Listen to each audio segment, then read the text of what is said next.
Hey, welcome back to the channel, everybody. I hope you had a good weekend, and I hope you're doing well. Let's go ahead and leave a like and subscribe if you haven't already. This is a terrific way to help out the channel. But if you're looking for that extraordinary way to help out the channel, just go ahead, check out the link in the description for my merchandise, and go get yourself a hoodie or a t-shirt. Everything's designed by me. So ironically, the last clip show that I did went a little long. So today is going to be the rest of what I couldn't fit into previous episodes and a little bit more on the topics coming up. So with all that out of the way, let's see what we got today. We are live. I told you every song you've ever heard was actually casting a spell on you. Think about it. Songs aren't just words with a beat. They're incantations, rituals wrapped in melody. The word chant, look it up. It literally means spell in French. You know that phrase, life and death are in the power of the tongue? It's true. Words can create and destroy. And when you add a melody to it, it gets deep into your subconscious. That's why music sticks with you. That's why you can't shake it. Now, let's take it a step further. What happens when you listen to a song on repeat? You didn't even like it at first, right? But then something changes. You're humming along, you know all the lyrics, and suddenly you feel it. That's the spell working. It's programming you. Here's the wild part. Scientists have proven that the human brain can't reject information transferred through sound. It goes straight in, unfiltered. Think about the power in that. A song can implant thoughts, emotions, ideas, all without you even realizing it. Some of you will claim to only listen to good songs, but let's face it, the only ones who know how bad a song is are the ones who made it. Pretty much all the songs have been produced by the same entities at the top, even 50 years back when the words weren't as bad. They were just leading us to where we are today, one small step at a time. And those artists, they know this. They know exactly what they're doing when they craft a hit. That hook that you can't get out of your head, that's no accident. It's by design. So next time you're singing along to a track, ask yourself, what kind of spell am I casting upon me? I'm going to go ahead and say this is just a joke for entertainment purposes. Especially in some of the newer stuff, this is true. The beginning was the word. Sound creates, shapes, transforms life. Mantras, they're not mere words, yet vibrational keys unlocking our cosmic doors. The the primordial sound, universe's heartbeat, is your essence vocalized. And Sanskrit, a language of energy, each syllable a universe into itself. Chanting rewires neural pathways, alters consciousness, and elevates frequency. Kirkiki, kirkuku, karkaka, seed sounds, activating dormant DNA, evolutionary catalyst. And your voice is a tool of creation. Every word spoken is a spell cast, so choose your words wisely. Sonic geometry, cymatic patterns, sound made visible, reality's vibrational blueprint revealed. And these ancient temples are acoustic marvels, sacred ratios amplifying intent, stone, and sound in perfect resonance. Remember, you are a living mantra. Your thoughts, words, actions continuously shaping your reality song. Intone your destiny, harmonize with the cosmos, become the music you wish to hear in the world. Thank you, and I love you.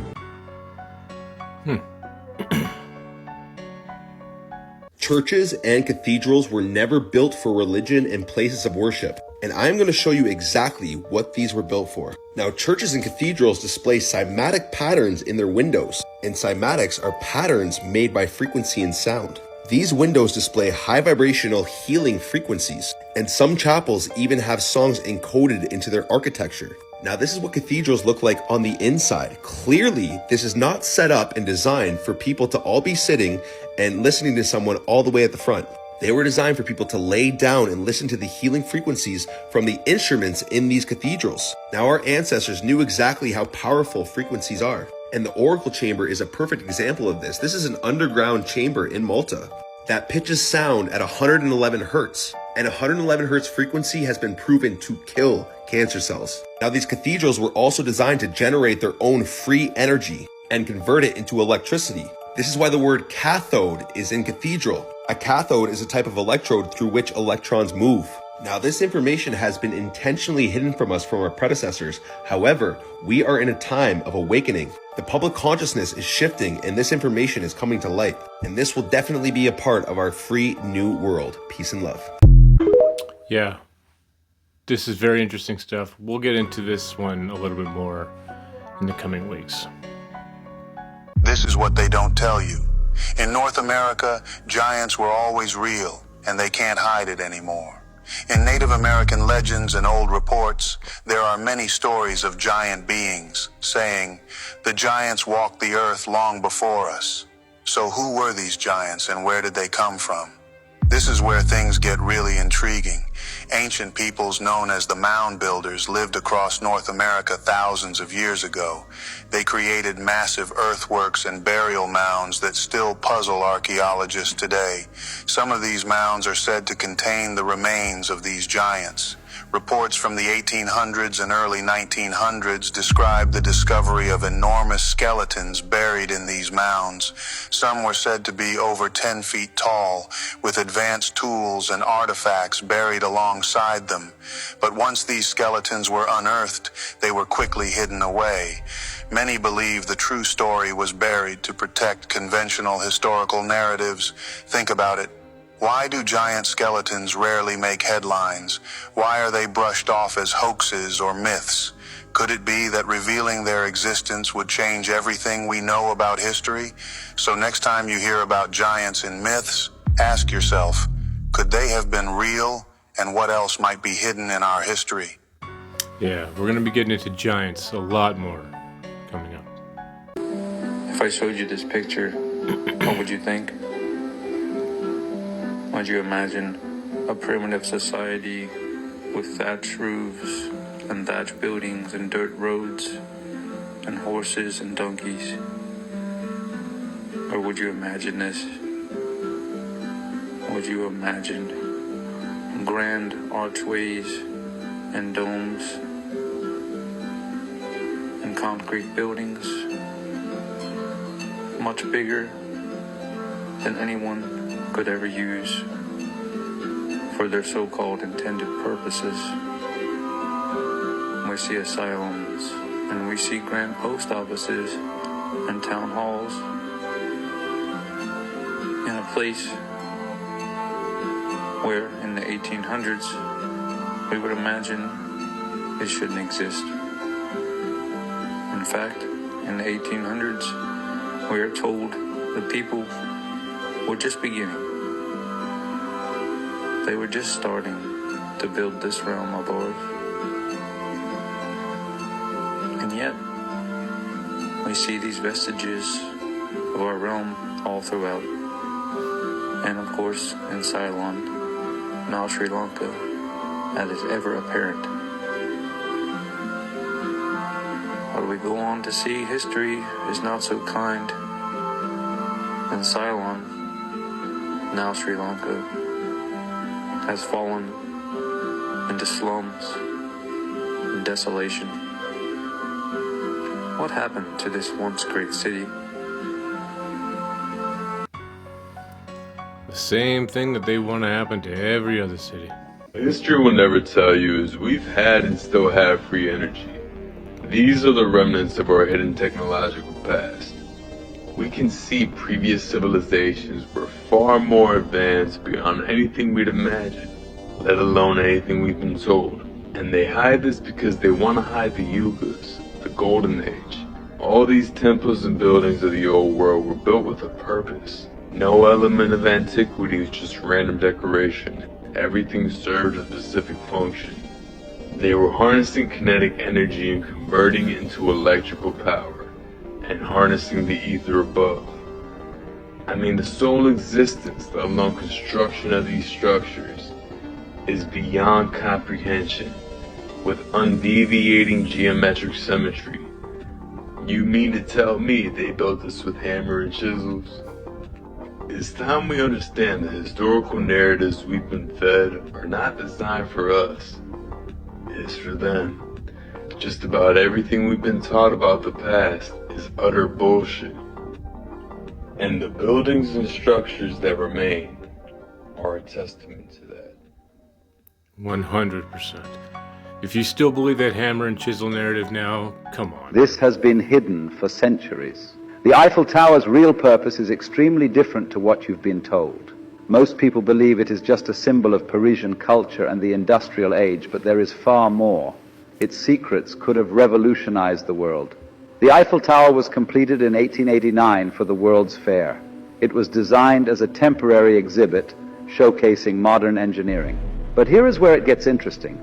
There is overwhelming evidence that the tower was actually built as a giant antenna for wireless electricity experiments. Nikola Tesla visited Paris in the 1880s, and during his visit he met with Gustave Eiffel and shared his vision of a world powered by free wireless energy. Tesla proved that with his Wardenclyffe Tower invention that could wirelessly transmit electricity across the globe. Eiffel was fascinated by Tesla's ideas and incorporated these principles into the design of the tower. The lattice structure is not just an aesthetic choice, but it gets even stranger. During the construction of the Eiffel Tower, there were reports of strange electromagnetic phenomena and unexplained lights around the tower. Local newspapers often mention mysterious experiments conducted late at night. Some even claim to have seen sparks and glowing orbs. Yep. Tartaria was everywhere, and history as we know it has been completely fabricated. At first we thought maybe the Dark Ages were just unclear, but it turns out they were invented to push a lot of events further into the past. We realized that it wasn't just small parts of history that might be wrong, everything was made up. One fascinating thing is the architecture we find around the world. In almost every city you'll find ancient Gothic-style buildings with incredibly intricate designs. People look at them and say, oh, that's just how they built things back then. But some of these buildings are absolutely stunning. Think about it. If we lived in a feudal society where everyone was working just to survive, how would anyone have had the time, resources, or motivation to build something so elaborate and that worked the way they did? These buildings weren't just practical structures like free energy generators, they were artistic expressions. They were built to be functional and beautiful, to celebrate what was being created. But we don't build like that anymore. The complexity and beauty of these structures are clues that we didn't live in the same pay-to-survive system we're trapped in now. Tartaria was a global civilization, incredibly advanced and powered by free energy, likely based on etheric energy. It existed up until about 200 or 250 years ago. Estimates place its early origins around the mid-17th century, and its destruction came shortly after. They've been lying to you all along.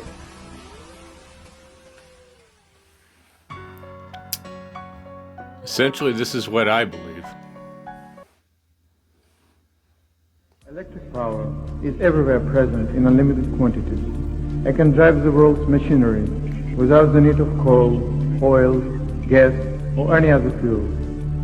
This new power for the driving of the world's machinery will be derived from the energy which operates the universe, the cosmic energy.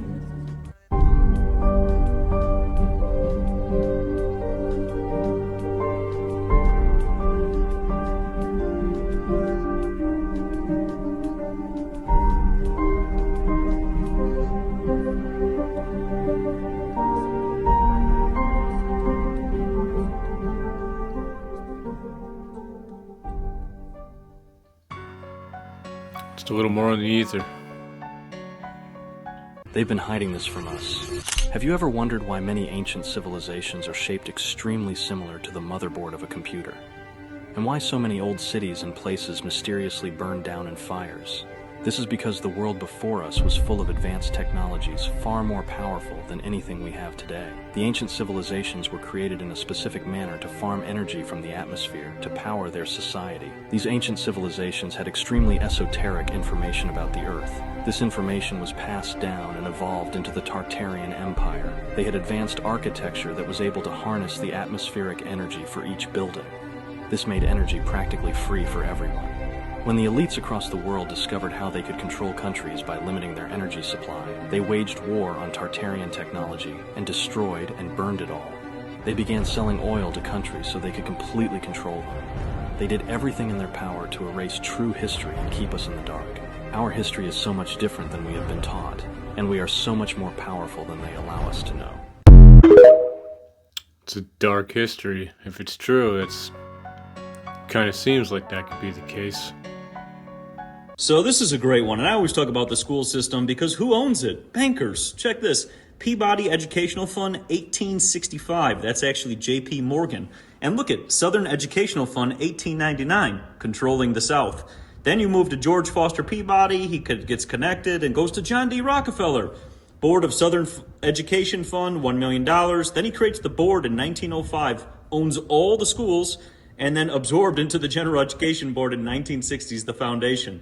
So these families right here own all the school systems. So whoever you learn from, this is who you're learning from. You're getting brainwashed in propaganda rather than thinking outside the box and using critical thinking. Just proving the point of the previous video. The sacred cubit length. There's two of them, and I work with the sacred cubit, which is 20.6 inches. Take half of 20.6 is 10.3, half of 10.3, half the wire. When all else fails, eyeball it. Take one end and bend it down. Top one, bend it over all the way tight. Do it as tight as you can around the plier. Take the other half and do it tight. Keep turning it. And now you have both sides touching. Take the plier out and just bring it over and then start wrapping it top and bottom. As you twist it, the top wire stays at the top and the bottom wire stays at the bottom, and just keep twisting. And the nice thing is when you use this softer wire, it works really nice. But if you have hard wire, if the wire is hard to bend, this becomes really difficult. Copper might be better, because of its conductivity. What you should end up with is one end halfway over and the other end halfway over. So they should be at opposite ends. And if they're not at opposite ends, then clip a wire and make it fit so it's opposite ends. Nothing is crucial. The universe is very forgiving. Energy wants to flow wherever it can, and it will. They can feel the energy that's coming off that, or the pendulum will tell you that there's good energy coming off that. Yeah, that could be very useful in a sore muscle. If space is water, where does the watery space begin? Where is the edge? Well, if we start listening to what the Bible tells us and some ancient scriptures, maybe we should listen to all of it. It says God placed the firmament in the sky to separate the waters of the heavens from the waters below. I have no idea what that means, but I'm starting to get an interesting picture. And then how did God create the flood? It tells us that God opened the gates of heaven to let the water pour in on the earth. Okay, now I'm starting to see how you can create a flood. If space is water, it's starting to make more sense. And then suddenly, vacuum just becomes a myth and not a scientific fact. Because the simple basic physics of a vacuum in space just doesn't work. If there are any scientists that actually just think about this, or physicists, the whole thing of vacuum in space is just not compatible with any kind of physics formula or physics that we can put to it. Where does the vacuum begin? Vacuum is one of the most powerful forces of nature. Where does that vacuum begin? We often get confused between gravity-free and vacuum. They're not the same thing. Just because there's no gravity doesn't mean you're in a vacuum. And just because you're in a vacuum doesn't mean there's no gravity. The two are not the same thing. So don't get confused by vacuum and gravity-free. What you can't do in space or in a vacuum, what you can't do in infinite vacuum is you can't propel sound. You can't have explosions, fire, propulsion, jet engines, rockets, none of this stuff. Can't do that because there's nothing to propel against. And then these guys on YouTube that make these vacuum tubes, they go, oh, look, I created a vacuum tube in my garage. I'll show you that you can propel a rocket in a vacuum.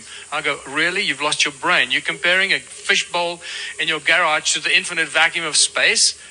You really lost your mind, dude.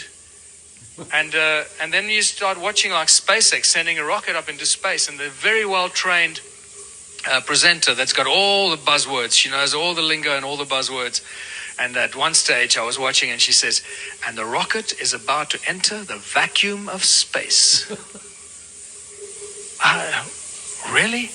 And millions of people are watching this, and they believe this. You see, they just, the rocket just entered the vacuum of space. Where? How did it? Where? Please, frickin' explain that to me. In scientific terms, not in BS terms. Oh, you won't understand it. No, please try me. I want to understand this. Explain to me where that vacuum begins. And we start realizing that everything we've been told about the moon landing, space, is probably one of those big hoaxes. It is a tough one to swallow, but we're going to have to start swallowing it sooner than later. The longer they string us along, the longer this is.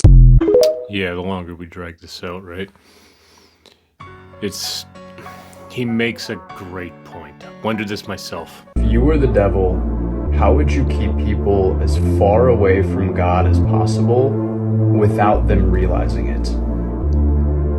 Well, if I were the devil, I'd start by corrupting mainstream religion, turning it into a tool for control, hypocrisy, and division. I'd twist sacred teachings into rules that breed judgment and fear, driving people away from faith and making them question the authenticity of God's message.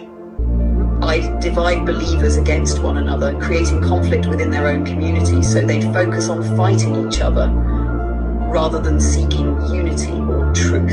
I'd then create distractions that seem harmless but consume their attention, pulling them away from spiritual growth. I'd promote materialism, convincing them that happiness comes from possessions.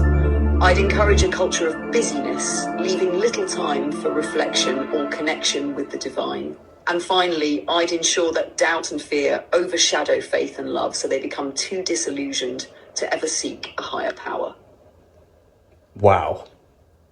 So essentially, she'd create the simulation we're living in now. That's what I took from that. But, yeah. So, this is what I had today, guys. This is everything I couldn't fit in previous episodes. And then a couple other subjects we're going to be getting into as the weeks go on. But as the weeks go on, with the holidays coming up, my son is going to be home a lot. Family will be dropping by. So I won't be putting out episodes Monday through Friday anymore. It's going to be when I have time. Unfortunately, you guys understand. So some of the topics we'll be getting into will be giants, regeneration, more on the World's Fair, obviously more on Tartaria and all those kinds of things. But we'll have some fresh topics as well. But that's all I got today. So as always, I'll see you in the next one. And until then, 80 Canadian, signing off.